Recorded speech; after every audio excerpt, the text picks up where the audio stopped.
Comienza el año y el año siempre lo arrancamos con expectativas de todo tipo, personales, familiares, profesionales, hasta sociales y políticas, según sea el caso del país al cual usted pertenezca. Pero estas expectativas en un alto porcentaje quizá no se concreten y tras ellas al entusiasmo y al optimismo le va a venir quizá la decepción, el pesar, la frustración.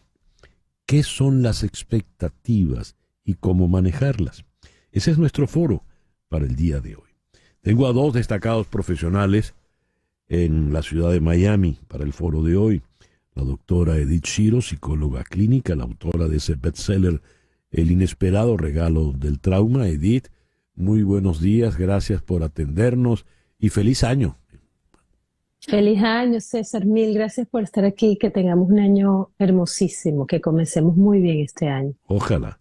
Y el doctor Héctor Vizcarrondo, médico psiquiatra, también aquí en Miami. Héctor, muy buenos días. Feliz año. Igualmente, feliz año para ti, tu equipo de producción. Un placer. ¿Qué son las expectativas? Vamos a comenzar con Edith.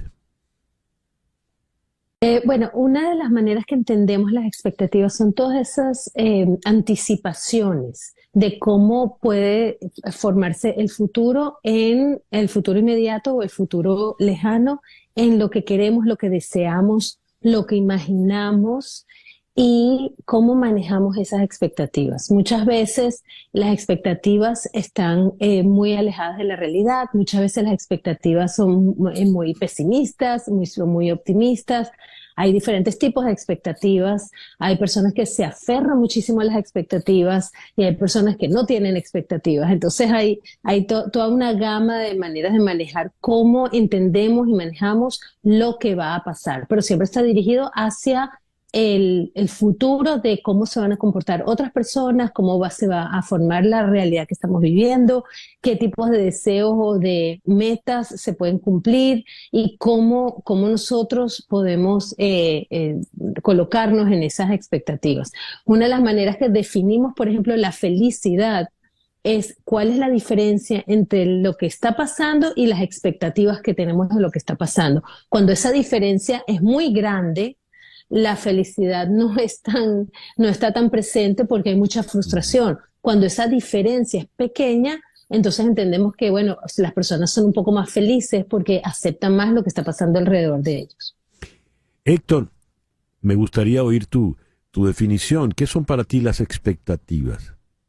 Déjame decirte que voy a utilizar un poquito la experiencia clínica con niños. Eh, las expectativas están vinculadas a la temporalidad, Ujú. a la concepción de que hay un ayer y un mañana y un presente. Eso sucede en una etapa en la niñez donde se producen muchos temores. El tiempo es un continuo, es el mismo. Nosotros somos los que cambiamos. No es lo mismo el viernes que el lunes.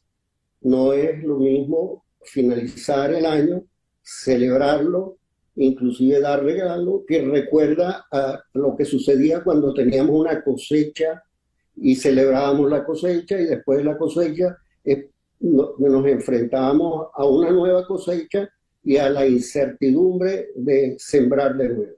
Mm. Entonces, esa concepción tiene que ser combatida con confianza, la concepción, los temores. O sea, y esa confianza se genera no conceptualmente, sino emocionalmente en los primeros meses de la vida de un ser humano. Es una confianza básica, basic trust. Es una confianza que se da y eso se liga, se combina con el concepto de seguridad y de confianza. Y esa es la herramienta con la que podemos enfrentar la incertidumbre. Hay otras herramientas, o sea, la perfección es utilizar el pensamiento en su máxima expresión y calcular todas las cosas, pero nunca se pueden calcular y siempre hay un elemento aleatorio, entonces baja las estadísticas, lo que fuera, pero la perfección es un enemigo porque nunca se va a lograr. Hay otras personas que tienen una actitud paranoide, que no hay confianza y entonces le cuesta mucho trabajo enfrentar la vida. La confianza y el proyecto de vida está dibujado muy bonito en la imagen de un Dios poderoso, todopoderoso, que divide el tiempo y que además divide las diferentes actuaciones que va a tomar en etapas. Y eso es una actitud positiva, o sea, caer es un acto inevitable en la vida. Además de inevitable, te da la capacidad de reparar, léase, volverse a parar, y te da la sensación de que fue un aprendizaje, que no es una frustración, que es simplemente una etapa más del proceso de la vida. Yo creo que ahí era más o menos mi visión. Edith, mencionaste que las expectativas en algunos casos son sumamente pesimistas y en otros son muy, muy optimistas. Entiendo, si vas a lo bajo o vas a lo más alto, es probable que tu capacidad de errar sea muy alta. ¿Cómo debemos manejar las expectativas, Edith? Hay un concepto que creo que es un poco más equilibrado, que es el concepto del optimismo cauteloso, ¿no? Donde podemos evaluar cuáles son las evidencias y cuáles son las experiencias anteriores para poder entender qué es lo que va a pasar en el futuro. Yo sí creo que las expectativas tienen más que ver con el futuro que con el pasado, porque es siempre una proyección hacia lo que va a pasar, hacia lo que va a pasar conmigo, qué va a pasar con los demás, qué va a pasar con el mundo, qué va a pasar. Entonces, lo que estamos proyectando puede tener mucho que ver con grandes deseos, con grandes ilusiones, desde los niños, ¿no? De tener las grandes expectativas, o puede tener la connotación de temor y de miedo y decir, wow, todo lo que va a pasar va a ser, esa anticipación va a ser muy negativa, y eso también son expectativas. Entonces, ese balance de no ser ni el extremo negativo ni el extremo tan tal vez de ilusión, puede ayudar a tener ese equilibrio de decir, ok, me informo de lo que sí puede pasar con algún tipo de evidencia, pero es realmente tratar de predecir el futuro. Yo creo que mucho de poder estar con expectativas tiene que ver con mantenerse conectado con el presente, tiene que ver con saber regular las ansiedades, regular los temores, regular las emociones que te hacen querer llevar mucho más a ese optimismo o mucho a ese pesimismo, ¿no? ¿Cómo estamos midiendo eso?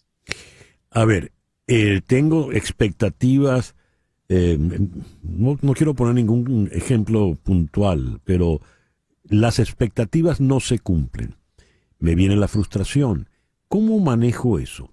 De por qué no se cumplieron mis expectativas. ¿Fue culpa mía por no saberlas plantear? ¿Fue culpa de las circunstancias? ¿Fue culpa del tercero que siempre es responsable en algunos casos? ¿Cómo se maneja eso, Héctor?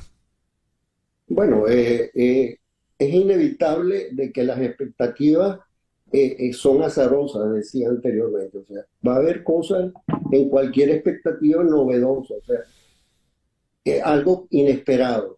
Pero ese algo inesperado puede ser una suerte en el camino. Lo que pasa es que el concepto de frustración es un concepto que otra vez está ligado a una emoción negativa, en vez de considerarlo una posibilidad, un camino nuevo que te lleva a algo. Lo vemos, tú compras un iPhone, un teléfono, y compras la primera edición y ya vamos por la 16 o 17, no sé. Se equivocaron 16 veces o aprovecharon los nuevos conocimientos como una forma de encontrar un producto mejor cada vez. Igual pasa, lo que pasa es que en la educación occidental el error es castigado en la máquina de producción educacional, en la línea de producción educacional. El individuo que falla lo ven como un error y no es así. no está preparado en ese momento, habrá otra oportunidad. Ujú. No solamente eso, lo sacan de la línea de reproducción y lo raspan y lo colocan fuera de la sociedad. Y eso tiene una serie de implicaciones. Es una sociedad occidental fundamentada en el pensamiento y en las abstracciones, no en la realidad de lo que vivimos y lo que somos y de la transformación, es decir, del concepto de transformación. O sea, no hay frustración, hay transformación. Depende de que haya self-confidence, autoconfianza, que tú Ya. sientas que sí puedes hacerlo. ¿Y tú qué opinas, Edith? Por favor. Sí, no, me encanta ese concepto de reparar que estás diciendo, Héctor, y me encanta esa idea de poder reconocer cuáles son esas frustraciones, porque invariablemente, César, sabes que cuando tenemos expectativas sobre los demás, sobre un país, sobre una condición, sobre nosotros mismos, no necesariamente van a suceder así. Eso es parte de la condición humana, ¿verdad? Muchas veces en las Ujú. relaciones de pareja, de familia, con los hijos, con los padres, ay, tenemos estas expectativas y no se cumplen. Y entonces ahí es donde vienen las peleas, las rabias, las frustraciones, el miedo tal vez de por tener expectativas con temor. Pero cómo manejar eso y verlo como dice Héctor, me gusta esa idea de verlo como oportunidades de crecimiento, me parece muy bien, pero eso no niega de que existen todas estas emociones que vienen acompañadas cuando las expectativas no se cumplen. Entonces, yo creo que una de las cosas de poder aprender de esto es cómo ajustar las expectativas a lo que estamos aprendiendo y a lo que estamos viviendo. La experiencia vivida te ayuda a ajustar tus expectativas a que no sean ni demasiado infladas ni demasiado reducidas, ¿verdad? Entonces, ahí yo creo que más vale, como dice, más vale el diablo por viejo que por diablo. ¿Por qué? Porque Ujú. la cantidad de veces que te caes y te vuelves a parar, la cantidad de veces que te frustras y te vuelves a plantear las expectativas te ayuda a tener ese ajuste un poco más de cómo manejar la realidad, de cómo manejar las relaciones, de cómo manejar cómo estás planteando tus proyecciones hacia el futuro. Les quiero agradecer inmensamente esta conversación tan interesante. La doctora Edith Shiro, psicóloga clínica, y el doctor Héctor Vizcarrondo, médico psiquiatra. Edith, Héctor, muchas gracias por haber compartido con nosotros. Un saludo. Gracias, César. Gracias. Saludos y cariños. Bien, el reloj indica 10:20 de la mañana. Una pequeña pausa y ya regresamos. ¿Qué va a ocurrir hoy en el Congreso de Estados Unidos? Aparte de la nevada allá arriba en Washington. De eso al regreso en Conexión.